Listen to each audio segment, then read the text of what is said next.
तो इस वीडियो में हम सबसे पहले ये देखेंगे कि हमने जो फार्मूला डिराइव किया था जनरल ओपीईज़ के लिए, उस फार्मूला को अप्लाई कैसे करते हैं। तो सबसे पहले हम ये देखेंगे कि हमने जो फार्मूलाज डिराइव कुछ वीडियोस पहले किए थे कुछ ओपीईज़ के लिए, वो फार्मूलाज क्या हैं, बिकॉज हमें वो फार्मूलाज जो हैं वो चाहिए होंगे। तो सबसे पहले हम देखेंगे फार्मूला ओपीई का, एक जो स्ट्रेस टेंसर की ओपीई है एक प्राइमरी फील्ड के साथ, और हमें पता है कि ये इक्वल है, इक्वल तो खैर नहीं, लेकिन ये कम्यूटेशन कोरिलेशन फंक्शंस के अंदर ये इक्वल होती है इसके डिवाइड बाय z माइनस डब्ल्यू squared plus partial phi w over z minus डब्ल्यू। और दूसरा जो फार्मूला है वो है OPE का t के अपने साथ। तो हमें पता है कि ये है c over 2 divided by z minus डब्ल्यू power 4 times 2 times tw over z minus डब्ल्यू whole squared plus partial t w over z minus डब्ल्यू। ओके, अब हम जो फार्मूला डिराइव कर चुके हैं पिछली वीडियो के अंदर, हम उस फार्मूला को कंपेयर करेंगे इन दो OPEs के साथ, और हम कुछ OPE कोएफिशिएंट्स जो हैं उनको डिराइव करेंगे। तो सबसे पहले हम स्टार्ट करते हैं t की OPE फाई के साथ। ठीक है, तो OPE के जो फार्मूला के मुताबिक ये होनी चाहिए t फाई, सॉरी यहाँ पे एक सम आना है, sum over n and sum over k। So ये बनेगा t phi k a t phi k n over n factorial times partial n phi k w over z minus w power. So t की जो conformal wait है वो 2 है, phi का conformal wait हम कहते हैं h है, minus H K minus N. Okay, अब अगर हम इस OPE को देखें जो हमने ऊपर लिखी हुई है t और फाई के बीच में जो है, यानी कि ये वाली OPE, तो इसमें हम देख सकते हैं कि सिर्फ फाई जो है वो फील्ड आ रही है और उसी का डेरिवेटिव आ रहा है। इसका मतलब ये है कि अगर मैं ये OPE कोएफिशिएंट देखूं t फाई के, तो ये ज़ीरो है अगर k फाई नहीं है, sorry k is not equal to phi, और ये ज़ीरो ये नॉन ज़ीरो तभी है जब k जो है वो फाई है। तो इसका मतलब है कि k के ऊपर जो समेशन है वो ख़त्म हो जानी चाहिए और यहाँ पे सिर्फ फाई आना चाहिए, और ये जो फाई k था ये सिर्फ फाई है। अब phi k by the way एक आर्बिट्ररी फील्ड थी, फाई एक डेफिनेट फील्ड है। तो यहाँ पे k जो है उसकी जगह मैं अगेन फाई कर दूँगा, और ये जो है एच के इसकी जगह भी मैं यहाँ पर एच कर दूँगा, और आप देख सकते हो कि ये कैंसिल हो जाएगा, तो ये बनेगा 2 माइनस एन। ठीक है, ओके। अब अगर मैं एक और चीज़ यहाँ पे नोटिस करूँ, तो ये है कि ये फर्स्ट डेरिवेटिव ऑफ फाई तक ही रहता है और उसके आगे नहीं जाता। तो ये प्रेडिक्शन हम देखते हैं कि क्या हम निकाल सकते हैं उस फार्मूला से जो कि हमने डिराइव किया था पिछली वीडियो के अंदर। तो इसकी अगर मैं फ़र्स्ट कुछ टर्म्स लिखूँ तो ये बनता है C T phi phi A T phi phi N, sorry zero से स्टार्ट करते हैं, तो ये बनेगा फाई एन और z माइनस डब्ल्यू 2। फिर जो अगली टर्म होगी वो है C T phi phi A one T phi, sorry T phi phi, और साथ में अगली चीज़ भी आनी है, तो मैं इसको नीचे ले जाता हूँ यहाँ पे। ओके, पहला डेरिवेटिव आएगा फाई का और डिवाइडेड बाय z माइनस डब्ल्यू, और इसमें फिर और भी चीज़ें आ सकती हैं, लेकिन हमें पता है इस OPE की वजह से जो हमने ऊपर लिखी है कि और चीज़ें नहीं आती। तो ये एडिशनल टर्म्स जो हैं वो इसलिए नहीं आएंगी क्योंकि अगर आप एडिशनल टर्म्स यहाँ पे लाना चाहो तो उसमें वो आ नहीं सकती, बिकॉज यहाँ पे ये जो पावर है फिर ये पॉजिटिव होनी शुरू हो जाएगी, और हमें पता है कि जो पॉजिटिव पावर है वो OPE का हिस्सा नहीं होती, वो रेगुलर टर्म्स होती हैं। ओके, सो अब हम ये सबसे पहले ये देखेंगे कि ये जो एज़ हैं इनकी वैल्यूज़ क्या हैं, और ये जो सीज़ हैं इनकी वैल्यूज़ क्या हैं। तो सबसे पहले हम ये एज़ कैलकुलेट करते हैं। तो अगर आप ए का फार्मूला याद करो पिछली वीडियो से, तो वो था I J K N equals to H K plus N minus one N inverse H I plus H K minus H J plus N minus one N, right. तो अब अगर आप यहाँ पे वैल्यूज़ पुट करो आई जे और के लिए, तो ये बनता है कुछ इस तरह से, 2h plus N minus one N inverse 2 plus h minus h plus N minus one n, लेकिन ये एच और एच कैंसिल हो जाएंगे और यहाँ पे बनेगा एन प्लस वन। ठीक है, ओके। अब हमें n इक्वल ज़ीरो के लिए इसकी वैल्यू चाहिए, तो n इक्वल ज़ीरो के लिए ये बनेगा 2h minus one zero inverse times one, but this is just one because ये बाइनोमियल कोएफिशिएंट जो है ये वन है, तो ये वन देगा हमें। t phi zero is one, और n इक्वल्स वन के लिए ये बनता है 2h plus one minus one one inverse times two. तो ये प्लस वन और माइनस वन कैंसिल हो जाते हैं, और आप ये देख सकते हो कि ये बाइनोमियल कोएफिशिएंट जो है ये अगेन वो ये एक्चुअली टू एच है, तो ये वन ओवर एच दे देगा, तो वन ओवर एच। सो इसका मतलब है कि ये देगा one over H. Okay, good. तो ये दोनों हमारे पास आ गए, तो अगर हम इनको पुट करें यहाँ पे तो ये बनता है, ये वन है हमें पता है, और ये है एच। ठीक है, अब अगर आप एक चीज़ नोट करो, वो ये है कि हमें अगर इस OPE को इस OPE जैसा बनाना है जो हमने ऊपर लिखी हुई है, तो हमें CT जो है उसको एच के इक्वल पुट करना पड़ेगा। तो अगर आप अगर मैं ये कह ही रहा हूँ कि अगर आप CT को एच के इक्वल पुट कर दो, तो फिर क्या होता है कि यहाँ पर एच आ जाएगा, और ये वन तो खैर निकाल दो यहाँ से, और अगर आप यहाँ पे एच पुट करो, सॉरी यहाँ ये वन ओवर एच था,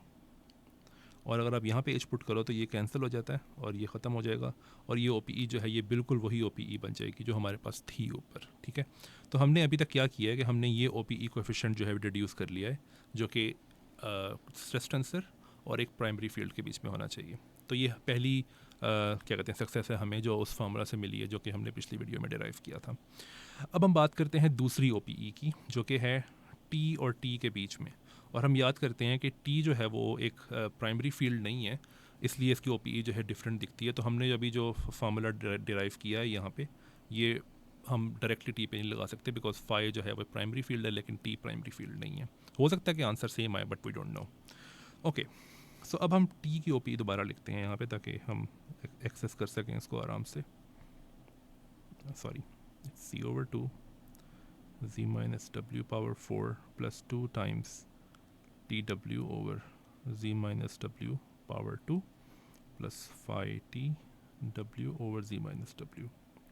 अब अगर मैं वही फार्मूला यूज़ करूं जो हमने पिछली वीडियो में डिराइव किया था, तो टी जी और टी डब्ल्यू ये होना चाहिए सी टी टी के, और के के ऊपर अगेन एक सम है, और एन के ऊपर भी ये सम है, लेकिन मैं उसको अब अलग से लिख नहीं रहा, तो एन और के ऊपर सम है, ए टी टी के n over n factorial times phi partial n of some field phi k w over z minus w, so 2 plus h minus 2, sorry गलत है ये, 2 plus 2 minus h minus n, तो 4 minus h minus n बन जाएगा ये, 4 minus h minus n। अब अगर आप ये OPE देखो जो हमने ऊपर लिखी हुई है, तो आप एक चीज़ देख सकते हो, वो ये है कि एक तो T आ रहा है इस OPE के अंदर, ठीक है, लेकिन ये जो फर्स्ट टर्म है इसके अंदर कौन सा ऑपरेटर आ रहा है? इसके अंदर चूँकि ये किसी ऑपरेटर से मल्टीप्लाई नहीं हुआ हुआ, तो ये आइडेंटिटी ऑपरेटर है। तो आइडेंटिटी ऑपरेटर यहाँ पे हम लिखते नहीं है, जिसको हम इस तरह से लिखते हैं, लेकिन वो चूँकि वन है तो हम लिखते नहीं है, लेकिन वो यहाँ पे छुपा हुआ है एक तरह से। तो एक इसका मतलब है कि जो T और T की OPE है उसके अंदर दो ऑपरेटर्स आते हैं, एक T और एक आइडेंटिटी, जिसका मतलब ये है कि ये जो K के ऊपर सम हुआ हुआ है, K जो है इट कैन बी आइडेंटिटी और it can be T and nothing else, ठीक है। तो इसका मतलब है कि हम K के ऊपर सम जो है वो परफॉर्म कर सकते हैं, और ये देगा हमें या तो आइडेंटिटी, तो यानी कि जहाँ पे आप K को आइडेंटिटी रख दोगे डिवाइडेड बाय n फैक्टोरियल, और n के ऊपर सम अभी भी है तो वो ख़त्म नहीं हुआ है, तो partial n times identity divided by z minus w 4, और आइडेंटिटी ऑपरेटर जो है उसका h जो है वो ज़ीरो होता है, तो हम इसको ज़ीरो रखेंगे, प्लस अभी हम दूसरे पे जाते हैं जहाँ पे T आएगा, लेकिन आप ये देखो कि आइडेंटिटी ऑपरेटर जो है उसका डेरिवेटिव जो है वो ज़ीरो होता है, ठीक है।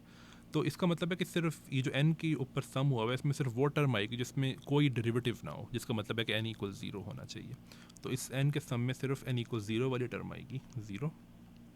डेरिवेटिव ख़त्म हो जाएगा, और 4 और ये आइडेंटिटी। तो अब आप ऑलरेडी देख सकते हो कि ये वही है जो हम एक्सपेक्ट कर रहे थे, बिकॉज हमें पता है कि आइडेंटिटी ऑपरेटर वाली जो टर्म है वो प्रोपोर्शनल है 1/z - w पावर 4 के, और एग्जैक्टली वही टर्म हमें यहाँ पे मिली है। ओके, अब दूसरा केस जहाँ पे हम k को रखेंगे t, तो k को अगर आप t रखो तो ये बनता है a t t t n, और हाँ सम अभी भी है n के ऊपर, यहाँ से ख़त्म नहीं हुआ, यहाँ पे रहेगा, divided by n factorial partial n t w divided by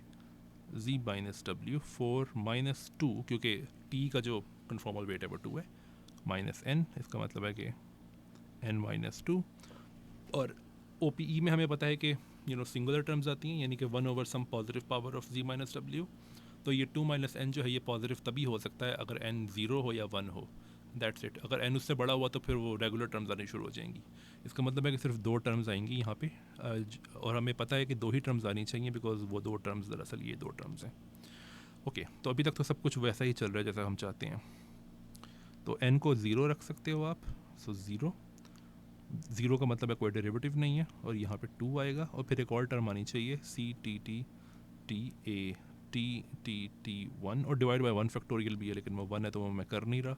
और first derivative divided by z minus w, और इसमें पावर थी 2 माइनस n, तो 2 माइनस 1 यानी कि 1। ठीक है, तो ये 3 टर्म्स आनी चाहिए, और हमें पता है कि यही 3 टर्म्स आती हैं। अब हमने क्या करना है कि हमने सी टी टी आइडेंटिटी इसकी वैल्यू कैलकुलेट करनी है, और सी टी टी टी की वैल्यू कैलकुलेट करनी है। तो सबसे पहले तो हम ये कैलकुलेट करते हैं कि ये वाला a, ठीक है, तो हम अगेन वही फार्मूला यूज़ करते हैं जो हमने पहले किया था, a T T identity 0, so that will give you 2 0, because again मैं बता दूं कि आइडेंटिटी का जो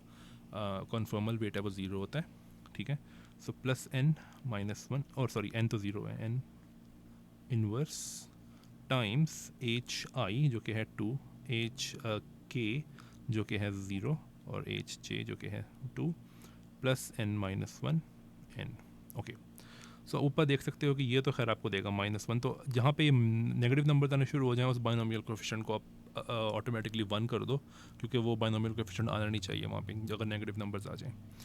ओके, यहाँ पे आप देख सकते हो अगेन कि ये 2 कैंसिल हो जाएगा इससे, और अब ये देखो कि ये n-1 है और ये n है, तो ये भी नहीं हो सकता कि बाइनोमियल कोएफिशिएंट में ऊपर वाला जो नंबर है वो छोटा और नीचे वाला नंबर बड़ा हो। इस तरह का जब सिचुएशन है तब भी आप उस बाइनोमियल कोएफिशिएंट को ऑटोमेटिकली 1 कर दो, सो 1, तो ये 1 होना चाहिए, इसका मतलब है कि ये 1 है,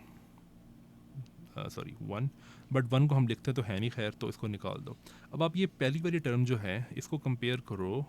इस टर्म से, तो आप देख सकते हो कि ये अगर आप कंपैरिजन करो तो इसका मतलब है कि जो सी टी टी आइडेंटिटी है वो क्या होना चाहिए, c/2, ठीक है,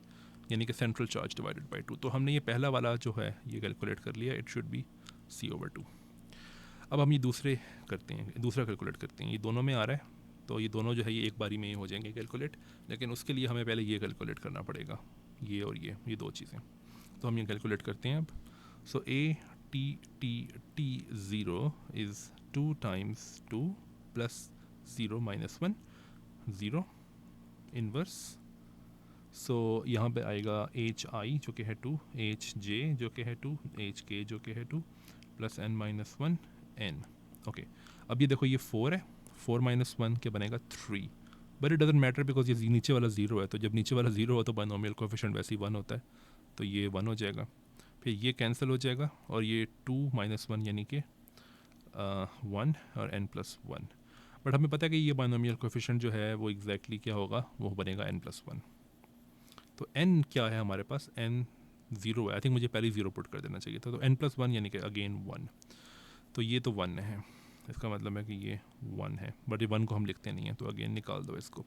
अब अगर आप दोबारा देखो कि अगर आप इस टर्म को कंपेयर करो इस टर्म के साथ, तो ये दोनों टर्म्स जो हैं ये सेम हैं अगर सी टी टी टी जो है वो 2 है, ठीक है, तो ये हमारी प्रेडिक्शन है कि सी टी टी टी जो है ये 2 होना चाहिए। लेकिन अगर ये बात सही है तो फिर ये भी 2 होना चाहिए ना, 2, जिसका मतलब है कि ये जो टर्म है, सॉरी ये जो फैक्टर है 2 times a T T T 1, ये क्या होना चाहिए 1, क्यों, क्योंकि ये टर्म जो है ये मैच करनी चाहिए है इस टर्म से, ठीक है। तो अगर तो a टी टी टी 1 जो है ये 1 ना हुआ तो बहुत बड़ी प्रॉब्लम है, बिकॉज इनकन्सिस्टेंसी आ जाएगी फिर हमारे पास, तो ATTT1 जो है ये 1/2 होना ही चाहिए। तो लेट्स कैलकुलेट, देखते हैं क्या आता है। तो ATTT1 is equal to 2 times 2 plus n minus 1, but n जो है वो 1 है, मुझे n की वैल्यू रख देनी चाहिए, पता नहीं मैं क्यों नहीं रख रहा। Inverse times 2 plus 2 minus 2 plus 1 minus 1 and 1। सो अब देखो यहाँ पे ये 1 कैंसिल हो जाएगा, ठीक है, और ये 2 टाइम्स 2 4, तो 4 चूज़ 1 क्या होता है, वो होता है 4, सॉरी हाँ 4, और इसका इन्वर्स आएगा और ये 1/4 बन जाएगा। ये कैंसिल हो जाएगा इससे, ये कैंसिल हो जाएगा इससे, 2 चूज़ 1 क्या होता है, वो होता है 2, तो इसका मतलब है कि ये टाइम्स 2 हो जाएगा जो कि है 1/2। तो यस, ATTT1 जो है वो एग्जैक्टली 1/2 आया जैसे कि हमें चाहिए था। तो इसका मतलब है कि हमने जो कैलकुलेशंस की हैं वो सारी कंसिस्टेंट हैं, और जो हमारे रिजल्ट्स हैं वो दो हैं। एक तो ये है कि CTT आइडेंटिटी जो है वो है C/2, इसके अलावा CTT जो है वो है 2। इसके अलावा जो पहले हमने कैलकुलेट किया था वो था CT वो था, हमने आई थिंक पीछे कैलकुलेट किया था वो था H, राइट, H, जो कि जहाँ पे H जो है वो फाई का कन्फॉर्मल वेट है। तो हमने ये 3 OPE कोएफिशिएंट्स जो हैं वो कैलकुलेट कर लिए, और आप ये दरअसल डेमोन्स्ट्रेशन है इस चीज़ की कि अगर आपके पास एक नॉन OPE है तो आप इस फार्मूला को यूज़ करके, जो हमने पिछली वीडियो में डिराइव किया था OPEs के लिए, उसको यूज़ करके आप कैसे डिराइव कर सकते हो OPE कोएफिशिएंट्स, ठीक है। तो until the next video, bye.